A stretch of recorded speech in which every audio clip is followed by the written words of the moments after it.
Hey guys, it's me, Adriana. I'm doing a series of my top 10 films of all time.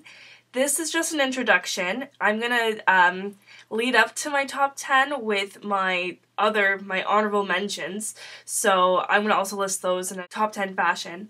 But it's gonna be like one video per movie because I feel like it's kind of unfair that I review these new release movies that are not nearly as important or good as the movies that I really love in a full-length video, and it would kind of be shunning my favorite movies to just make a top 10 list.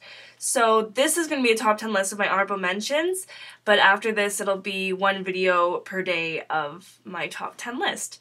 I hope that you like the movies I chose, but if you don't, it doesn't really matter because they're my favorites and I stand by them. Obviously, my favorite films are constantly changing. There are, like, my top 10 has been pretty cemented for a while, but a few movies have been, you know, like, really popping into my favorites list recently. I've been watching a lot of really good movies recently, so there's a couple that are, like, pretty brand new that are on my list. So I'm kind of excited to talk to you about them. Give you an idea of the kind of movies that I really love, and couldn't go without mentioning these other 10 movies because they are all so great and probably were in my top 10 list at some point but got pushed out by something else. So here it is. Number 20 is a new film to my list, Welcome to the Dollhouse. Welcome to the Dollhouse is a film by Todd Solondz, and it's about a young girl named Dawn Wiener who basically just has a really hard time and not the greatest experience in, I guess it's middle school. And it's a super, super dark comedy about this girl's life and her family and basically how her parents love her siblings so much more than her, and she's ugly and all the kids make fun of her and they call her Wiener Dog, and it's like really bleak telling of this girl's life in middle school, but it's completely hilarious. I mean, I love dark comedies. I love really dark stuff in general. And this movie really, it's got such a great rewatchable factor. My number 19 film, Inglourious Bastards, which is a Quentin Tarantino film. I love Inglourious Bastards. I've seen it many times. It's just really brilliant, and the opening scene with Christoph Waltz and I don't know the actor's name, but the French man that he goes to visit and he has like a glass of milk with him. I think that's one of the best opening scenes in a movie. I think it's just so chilling and like so much tension, and it's so good. Just the dialogue, everything, the story, just this whole idea of the World War II and having everything go like completely against what history really was, and the performances in this movie, all of them are incredible, all of them. Christoph Waltz, I love him. He's like, I mean, obviously the first time I ever saw him was in this movie, and I just love him so much. He's one of my favorite actors, and he's been amazing in everything I've seen him in. But this role of Colonel Hans Landa is just like completely like perfect for him. He's so good in it. And then there's Mélanie Laurent, who I also love as an actress, and again, this is the first time I ever saw her. And Brad Pitt is so good in this movie. So technically well made, but so enjoyable and so smart and brilliant, and I think this movie is kind of like a masterpiece. I love it. It's so good. My number 18 film, Ferris Bueller's Day Off. My favorite John Hughes movie. Matthew Broderick is just perfect in this movie. I absolutely love him. Everyone. I totally just understand that, like, need to, that hate of school and needing to escape and just having adventure and all that stuff, and it's just this one day of complete fun and obviously such iconic moments as like Twist and Shout and everything. It's just it's a funny movie. It's so relatable, and one of my favorite quotations, I even used it in my school yearbook. Life goes by pretty fast. If you don't stop and look around once in a while, you can miss it. I feel like that's like my own life's kind of mantra, so I just completely relate to this movie so much. My number 17 pick is Seven. starring Brad Pitt and Morgan Freeman. This film is the definition of a good thriller or like mystery, even horror. I mean, I wouldn't really say it was a horror film, but like a crime movie. It's so perfect. And the ending of this movie, literally, I get nervous every single time, and I've seen this movie like close to 10 times, I would say. I make everybody watch this movie. It is so brilliant. It's about a bunch of murders committed according to the 7 deadly sins. I don't know, like murder, like not just your typical random murders, but when it's actually kind of inspired by something that is from literature or the Bible or religion. It's just so much more like eerie. The murders, the crimes committed are so disgusting and awful, but the performances are so great by Kevin Spacey as the... It's kind of a surprise, but it's such an old movie, I feel like I'm not really spoiling it. Kevin Spacey as the serial killer, and Brad Pitt and Morgan Freeman are so great as the detectives.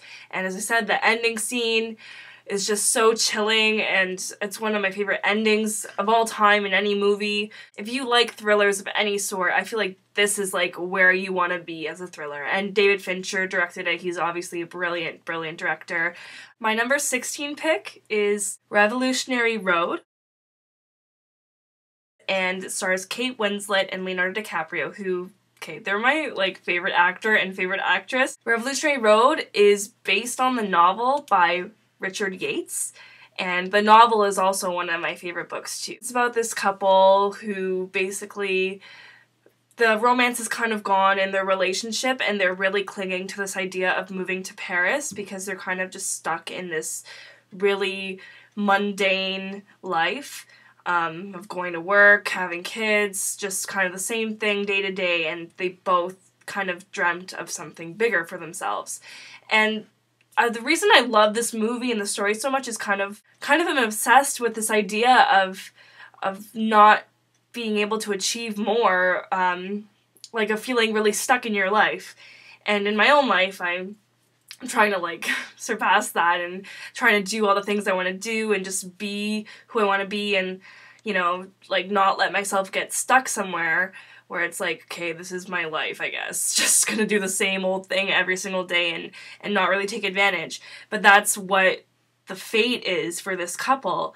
And it's just really, it's depressing in a way that it's not like anything extreme. It's not like murder or disease or anything that is typically really sad, but it's just sad in such a more profound way of just feeling really empty. And that's what this movie is to me, and I feel like the way that they filmed it and just the color and the tone and everything about it represents that, just this complete lack of something. I really adore this movie, and both their performances, Kate Winslet and Leonardo DiCaprio, two of my favorite performances in a movie. They were both brilliant in this movie. It's really cool to see them together again after Titanic. My number 15 pick is really brand new to my list. I actually just watched it like 2 days ago, and it was so like impacting for me that I had to put it on my list of all-time favorites because I know it's gonna be there. It's called Waking Life. This is a movie, it's animated, it's really cool. I'm just so obsessed with this whole idea of this movie because I think it's just like amazing. But it's basically, it was shot live and they animated over the live action recording somehow. I had some weird computer thing they did. And it's about a man who is in a dream, and he meets various different people, and it's just all about philosophy and life and the meaning of life. And you don't really know if he's dreaming or if he's died and he's in like an eternal dream state or whatever. It's just this complete like shuffling of different people and events and stories and just discussions about life and everything and existentialism and dreams, and it's a really incredible film. I've seen nothing like it before. Kind of like experimental in the way that it's executed. It's hard to like describe. You have to watch it. It's a movie that you have to watch, but it really just like impacted me, and I just want to watch it again and again, and really, it's kind of almost overwhelming in one watch. You need to watch it more than once to grasp every single concept in the movie, but it's just cinematic art. It's not like any conventional movie. So definitely just check out this movie, because I obviously can't really explain what it's like, but Waking Life, directed by Richard Linklater, completely incredible film. My number 13 pick is Little Children.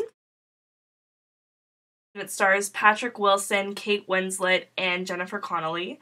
It's about like this neighborhood, and there's Kate Winslet and Patrick Wilson are both parents of children who kind of play together in the park, and they have an affair. But it's so much more than that.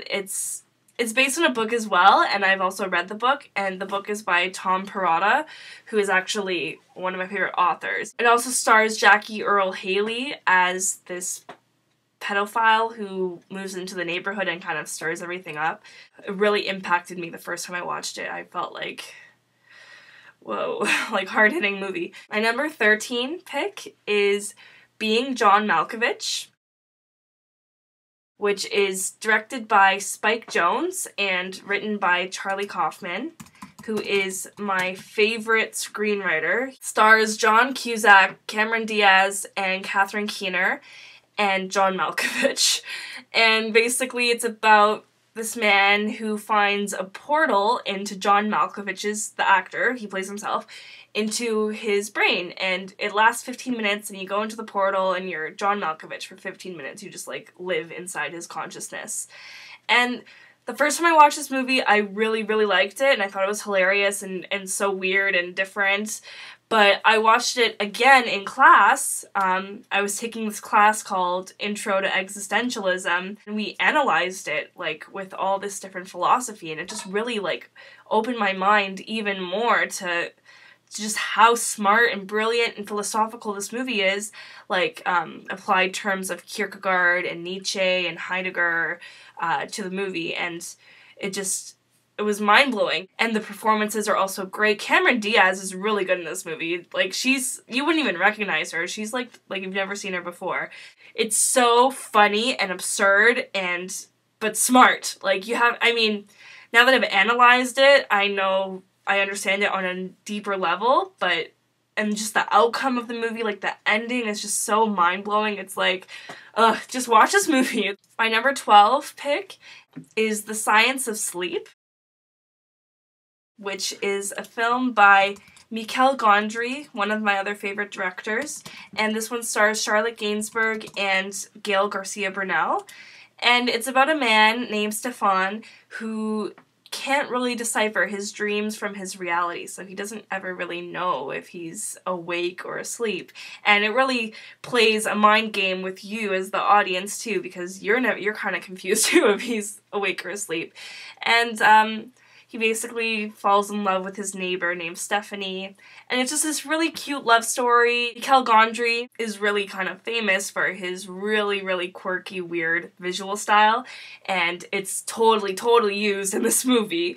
It's like a visual feast for your eyes, and the music is so cool, and yeah, it's just a really sweet and whimsical and strange little film, but I just love it so much. And my number 11 pick is My Life Without Me. My Life Without Me stars Sarah Polley, who's one of my favorite actresses and directors and writers. She's just an incredible figure in film, especially in Canadian film, and she's just such an amazing woman to kind of look up to, which I do. It's about a woman who, she's like 23 or 24, and she gets diagnosed with cancer, and she only has a month to live, and she doesn't tell anybody. And she's kind of like, she's already married, she has 2 children, she's only ever been with one man, they're kind of poor. She makes a list of things that she wants to do before she dies, and one of them is to fall in love with someone else because she's never been with anyone else. And that person is played by Mark Ruffalo. It's not really your typical, like, cancer movie. It's kind of so much more than that. It's so much more about life. I just think it's such a beautiful film, and it's got such an interesting tone to it. And I've seen it so many times, and it still like makes me cry and makes me feel so much every single time I watch it, which is what really tells me that it's such a great, powerful movie. Okay, so that was my number 20 to 11 of my top list.